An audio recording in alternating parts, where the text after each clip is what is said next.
Salut, c'est Marcus, stagiaire aux technologies de la performance, et aujourd'hui on apprend comment utiliser la technologie Bar Sensing. Pour débuter, on va prendre notre accéléromètre et on va l'agiter comme il faut, autant en accélération qu'avec un léger contact comme ça, pour ensuite simplement activer l'accéléromètre. Ensuite, on va aller sur la tablette et on va aller sur l'application A2P, qui est donc l'application qui gère cette technologie-là. Et là, on va pouvoir choisir l'équipe avec laquelle on veut intervenir. Ensuite, on choisit l'athlète qui va performer le test et on va appuyer sur Entraînement.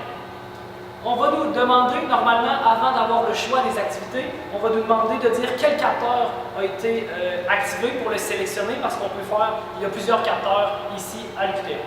Donc, une fois que j'ai sélectionné le bon capteur, je peux choisir un exercice que je veux faire. Aujourd'hui, je vais simuler un bench press ici avec mon bâton. Donc, je vais pouvoir rentrer la charge que représente mon bâton, ainsi que si c'est en livres ou en kilos. Je place ensuite l'accéléromètre dans l'étui, que je vais pouvoir ensuite installer contre la montre. Une fois ceci fait, je suis prêt à appuyer sur Start. Il va donc déclencher un compte à rebours de 10 secondes pour donner le temps à l'athlète de se placer. Étant donné que je vais faire un mouvement de bench press, c'est important de comprendre qu'est-ce qui est concentrique et qu'est-ce qui est excentrique dans le mouvement. Démonstration. J'appuie donc sur Start. On peut voir les 10 secondes. Dans mon cas, à moi, étant donné que je simule un bench press, je vais faire un point haut pour ensuite faire un mouvement excentrique.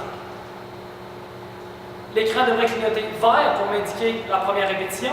J'effectue mon mouvement excentrique, mon mouvement concentrique.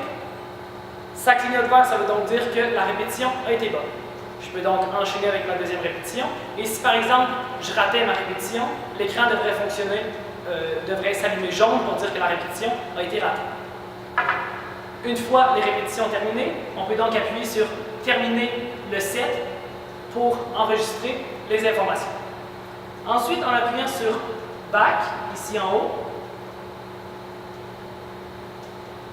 on va donc être en mesure de voir les entraînements que la personne a effectués. Si on appuie sur la petite flèche à côté d'entraînement, on a ici avec les dates et les heures les mouvements qui ont été faits. Si j'appuie sur le dernier que j'ai réalisé, on va donc voir les informations qu'on a récoltées de notre dernière activité. Ceci est la base pour utiliser les Bar Sensing.